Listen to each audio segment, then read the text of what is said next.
சுச்சக்கர வரதாச்சாரியம் சுத்த சத்வ குருத்தமம் ஸ்ரீநிதி ராகவம் வந்தே ஹி அபார கருணாகரம் கவிதாஜித கல்லோலி கன்யகா காந்தவக்ஷசே கருணாதி குணாட்யாய கமலா நிதயே நமஹா. ஸ்ரீ சங்கரா டிவி நேயர்களுக்கு வணக்கம்.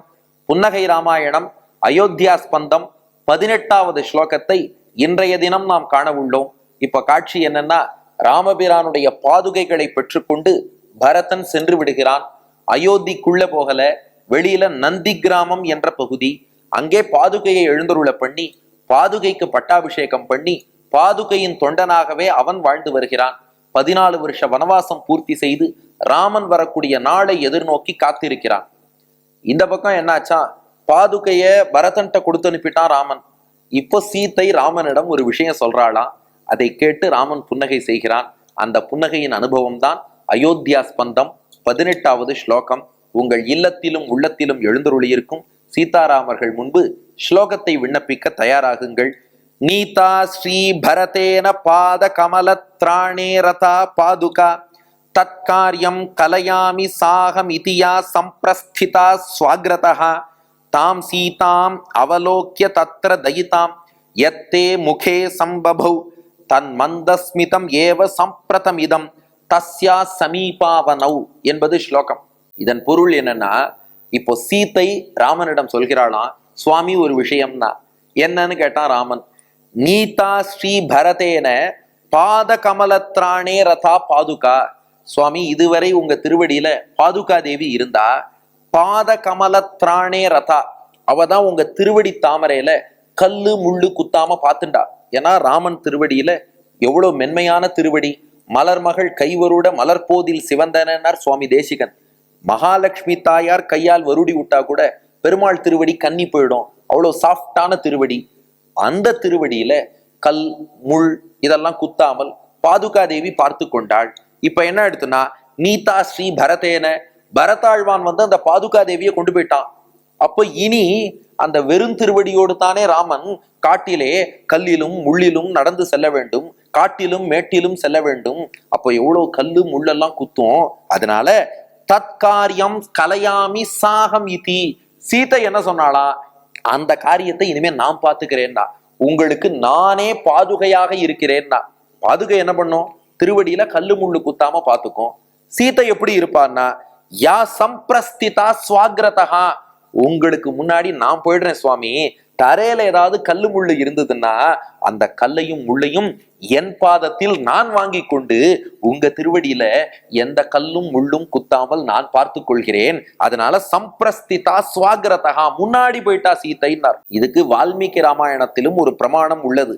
என்னன்னா, சீதையே ராமனிடம் வனவாசம் புறப்படும் போது சொல்றா, அக்ரதஸ்தே கமிஷ்யாமி மிருதுனந்தி குஷகண்டகான் எதி துவம் பிரஸ்திதோ துர்கம் வனம் அத்யைவ ராகவா. நீங்க காட்டுக்கு போகணும் தான் முடிவெடுத்துட்டேன்னா, உங்களுக்கு முன்னாடி நான் போறேன்.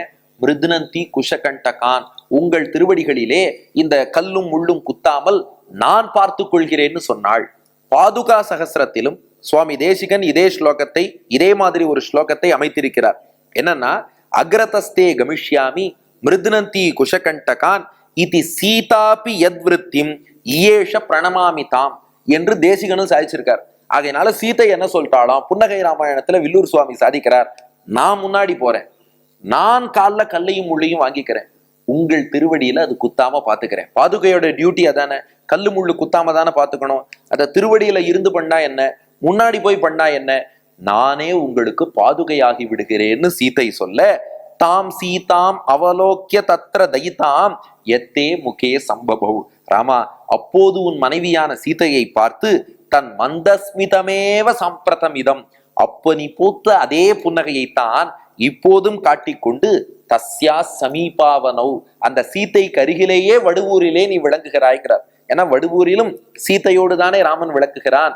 அப்ப ராமன் முகத்தில் திகழும் அந்த புன்னகை எதுனா, முன்பு சீதை ராமனை பார்த்து சித்திரக்கூட்டத்தில் இருக்கும் காலத்தில், சுவாமி உங்க கால்ல கல்லு முள்ளு குத்தாம பாதுகா தேவி தான் பார்த்துண்டா, அவளை பரதன் கொண்டு போயிட்டான், இனி உங்கள் முன்னே நான் நடந்து என் கால்ல கல்லு முள்ள வாங்கிண்டு உங்க திருவடியில் அவை குத்தாமல் பார்த்து கொண்டு பாதுகையின் பணியை நான் முன்னே போய் செல்கிறேன்னு, முன்னே சென்று பாதுகையின் பணியை நான் செய்கிறேன்னு சீதை சொன்ன போது ராமா, உன் முகத்தில் தோன்றிய அதே புன்னகை, சீதையை பார்த்து நீ பூத்த புன்னகை, அதைத்தான் வடுவூரிலும் உன் திருமுகத்திலே திகழ விட்டு கொண்டு திகழ்கிறாய் என்று ரசிக்கிறார் வில்லூர் சுவாமி.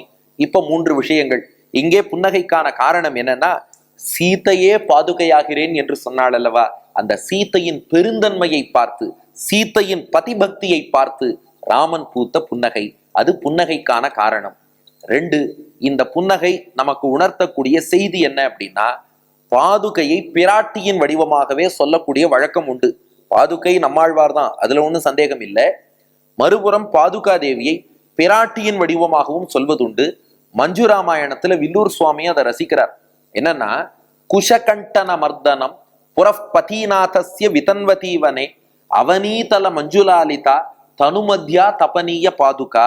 சீதா தேவியும் பாதுகா தேவியும் ஒண்ணுன்னார். எப்படின்னு கேட்கிறேடா, குஷகண்டன மர்தனம் புரஹா, ராமன் நடந்து போகும்போது கல்லு முள்ளு குத்தாம 2 பேரும் பாத்துக்கிறேன்னு சொன்னா. அப்புறம் அவனீதல மஞ்சுலாலிதா, 2 பேரையும் பூமி தேவி கொஞ்சிண்டே இருப்பாளாம். பாதுகா தேவி ராமன் நடக்கும்போது பூமி கொஞ்சராப்புல இருக்கும். சீத்தை பூமி தேவியின் மகள்ங்கிறதுனால பூமி தேவி சீத்தையை கொஞ்சிக் கொண்டே இருப்பாள். மேலும் தனு மத்தியா, பாதுகையும் நடுவுல சிறுத்து இருக்கும், இடையில் சிறுத்து இருக்கும்.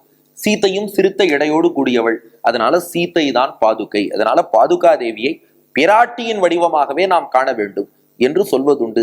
அதைத்தான் இந்த புன்னகையின் வாயிலாக ராமன் தெரிவிக்கிறான். ஏன்னா அவளே பாதுகையா இருக்கேன்ட்டா, சரி என்று ராமனும் அதை அங்கீகரிக்கிறான் என்பது இந்த புன்னகை உணர்த்தக்கூடிய செய்தி. பிராட்டியும் சில சிச்சுவேஷன்ல பெருமாளுக்கு பாதுகையாக இருக்கிறாள் என்பது செய்தி. இனி இதை ரசிக்கும் நம்ம நேயர்களுக்கெல்லாம் என்ன பலன்?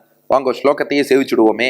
நீதா ஸ்ரீ பரதேன பாத கமல திராணே ரதா பாதுகா தத்காரியம் கலயாமி சாகம் இதியா சம்பிரஸ்திதா ஸ்வாக்ரதா தாம் சீதாம் அவலோக்கிய தத்ர தயிதாம் யத்தே முகே சம்பபௌ தன் மந்தஸ்மிதம் ஏவ சாம்பிரதமிதம் தஸ்யா சமீபாவனௌ என்று சொல்லி பாதுகா தேவியோடு கூடிய சீதாராமர்களை வழிபடுவோருக்கு லக்ஷ்மி கட்டாட்சமும் கிடைக்கும், பாதுகை நம்மாழ்வாருடைய அனுகிரகமும் கிடைக்கும். அப்போ ஒரு புறம் நம்மாழ்வாருடைய அனுகிரகம், இன்னொரு புறம் மகாலட்சுமி சீதையின் அனுகிரகம், ரெண்டுமே இந்த ஸ்லோகத்தை சேவித்து புன்னகையை ரசிப்போருக்கு கிடைக்கும்.